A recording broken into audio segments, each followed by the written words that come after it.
Hi guys, Mike here from Comp3 Interactive. Welcome back to the channel. In this video, what we're going to do, we're going to add a stamina system. Now, after last tutorial where we added the health system, it's going to be relatively straightforward because we're going to be reusing a lot of that code or using a lot of the coding practices. Because obviously, we're going to have a stamina value, which is going to decrease when we sprint, and then it's going to regenerate over time when we're not sprinting. Really similar to that health system, but with a few little caveats inside. So what we can do, we can just jump straight into it. Right after I thank Gigatank3000 for sponsoring this video, go check his links out in the description. Go check out his Twitter, go check out his website and keep up to date with all the projects that he's currently working on. All right, so let's just hop into play mode and we'll see where we're up to. We can see exactly the same, got our movements and everything, and then this red bar from our health tutorial. We see in the top left we have 100 health. If we walk over it, we have 85. And then after 3 seconds, it'll start regenerating up to 100. So let's start off by adding another UI parameter up in the top right, this time for stamina. Anchor that up to the top right and move her on over. Okay, so let's open up that UI script that we made in the health tutorial.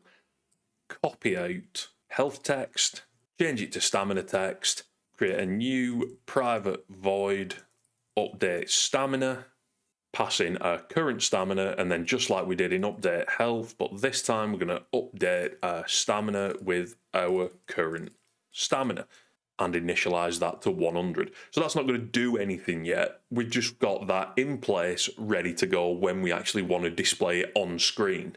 So if we jump over into our first-person controller script, we can actually start work on this system. So let's scroll up to where we've got our health parameters, and underneath that, add a new header, stamina parameters. And we also want to make this a feature toggle. So inside of our feature toggles, we'll add a new private bool, use stamina, and we'll set that to true by default. So our parameters are actually going to be really similar to our health parameters. So we're going to need a private float max stamina, set that to 100. We're going to need private float time before stamina regen starts. Again, we're going to set that to 3. Actually, no, we'll make it different. We'll set it to 5. So we're going to wait 5 seconds after sprinting before our stamina will start to regenerate. Another private float stamina value increment. We'll set that to 2. So that's how many units per tick of stamina we increase while we're waiting. Serialize field, private float, stamina time increment. I'm going to set that to 0.1. So that's how many seconds we wait in between each tick where we increase our stamina. We're going to need, again, private float, current stamina. That one speaks for itself. And another private core routine, regenerating stamina. Now all of these are pretty much identical to the health parameters. Apart from, we're going to need one more, and that's going to be a stamina usage multiplier. So on the way down, while we're sprinting, we want to define how much stamina we lose per second. So let's just add that towards the top, serialize field, private float, stamina use multiplier. And I'm going to set that to 5 by default. Okay, so we have all of our parameters for now. Let's just scroll down, and inside of our update, right at the bottom, we'll do an if use stamina, handle stamina. And obviously we're going to need to create this method now. So let's do it right about here. Private void handle stamina. So if we have that feature toggle checked, we're going to loop through this handle stamina method every frame. So there's going to be a few if statements within this, because obviously there's certain caveats where we want to start regenerating health, stamina, not health. We're going to want to start and stop regenerating our stamina. We're also going to want to enable and disable the ability to sprint, because obviously if you've run out of stamina, you can't sprint anymore. So just follow along closely at this point. So the first thing we want to check is if we are sprinting, so if is sprinting, and our current input is not equal to vector2.0. And the reason we're doing that current input not equal to vector2.0 is if we hold the shift key or our sprint key, whatever yours is sprinting will be true. But if we're not actually moving, we don't want to use any stamina. Doesn't make any sense. So we'll just make sure that if we are sprinting, we're also moving as well. Right, so if we are sprinting, we're going to set our current stamina minus equal to our stamina usage multiplier multiplied by time dot delta time. So that's going to use 5 units of stamina every second. Next, we'll just do our checks. So if our current stamina is less than 0, we'll set current stamina equal to 0. And then we'll check if current stamina is less than or equal to 0, we want to set can sprint equal to false. So currently what that's going to do, whenever you sprint, that's going to take down your stamina down and down and down up until you get to 0. Once you get to 0, it's going to disable your ability to sprint. But we're not actually regenerating anything at this point. So let's create another core routine down near regenerate health. We'll call this private IE numerator regenerate stamina. And again, this is going to be quite similar to our regenerate health method. So first, we'll do yield return new wait for seconds time before stamina regen starts. So we'll wait 5 seconds in this instance. Hash another wait for seconds time to wait equals new wait for seconds stamina time increment. Now we'll loop over with a while statement. So while our current stamina is less than our max stamina, we want to add our stamina value increment to our current stamina. So that would be current stamina plus equal to stamina value increment. And then yield return our time to wait. But there's a few extra things that we need to do inside of this. This is just the core functionality. Obviously, while this is running, our can sprint could technically be false. So even though we're going to have stamina, we're not going to be able to sprint until it's completely finished. So what I'm going to do, I'm going to check if current stamina is greater than 0, can sprint equals true. So even if we have 1, 2, 3 units of stamina, we can sprint, albeit it's going to be a very short time, but we can still do it. We also want to check if our current stamina is greater than max stamina. We'll set current stamina equal to max stamina. That just stops us being able to go over that 100 threshold that we've set. And then finally, right at the end of this, we want to set our regenerating stamina core routine to null. So now that we have a core routine, we can add a few extra things into our handle stamina method.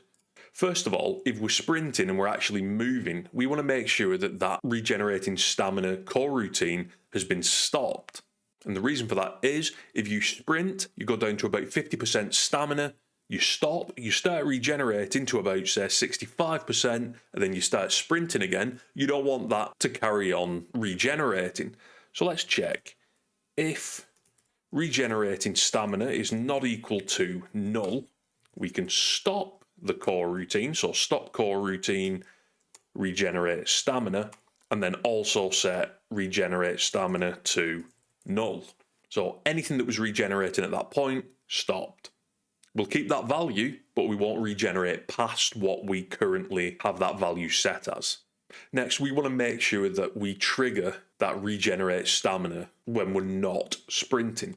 So outside of this if statement, we'll do a second if we're not sprinting. So if not is sprinting and our current stamina is less than our max stamina and regenerating stamina is not equal to null. So basically, if we're not sprinting, but we're not at max stamina and we're not already regenerating our stamina, then we'll set regenerating stamina equal to start core routine, regenerate stamina. So again, that should be it. That should be up and running, but we want to tap into these values and update our UI. So let's scroll up and we're going to add in another action. So inside of our stamina parameters, what we're going to do, we're going to add a public static action. Again, it's going to take in a float, which is going to be our current stamina value. And we're going to call this on stamina change. And we're going to call that, obviously, whenever our stamina changes, which is going to be inside of our handle stamina. So after we deduct the stamina used and after we check if we're already at 0, we're going to call on stamina changed. We're going to make sure that something's listening to it. So question mark.invoke, and then we're going to pass in current stamina. And now we can copy that.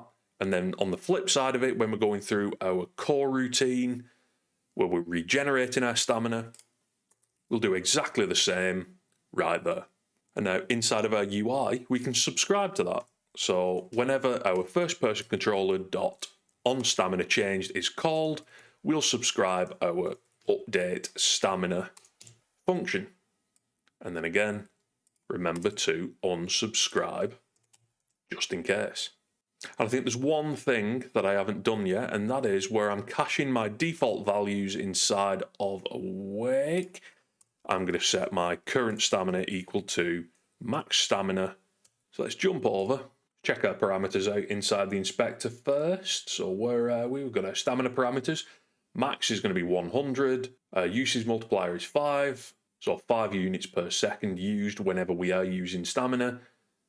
We're going to wait 5 seconds before we start to regenerate, and then we're going to regenerate 2 units every 0.1 of a second. So we see if I hold sprint, which is left shift, we see our top right bar going down, which is our stamina bar. If I stop, I can still walk. We're going to wait 5 seconds. I realised what I did wrong. Inside of our handle stamina, we originally had if regenerating stamina is not equal to null. That's wrong. It should be equal to null. We only want to start that core routine if it's not already running. Sorry about that. Okay, so now let's go back over to the game. We'll see I can sprint. We'll wait for 5 seconds now. I can still walk. And we'll see that jumps straight back up to 100. If I update my usage, just so we can get to the max quicker, so let's set that usage multiplier to 30, we go down quite a lot quicker, and then when we reach 0, I can't run, I'm only walking. If I wait, I can then run again, and then it'll stop me. Easy, come on. Now, all you need to do is decide what you want to happen if you either reach 0 or any other things that you want to happen. So basically, if you're going to add sound effects for sprinting, heavy breathing, or maybe once you're regenerating, you want to do that, all of that is up to you. You've got the tools there for it. All you need to do is trigger those sound effects or anything in the correct places. So I hope that's been useful for you. I hope you've learned something, and I'm going to see you again very soon in the next video. See you later, guys. Thanks for watching, guys. If you like the content, remember to subscribe to the channel for weekly Unity tutorials.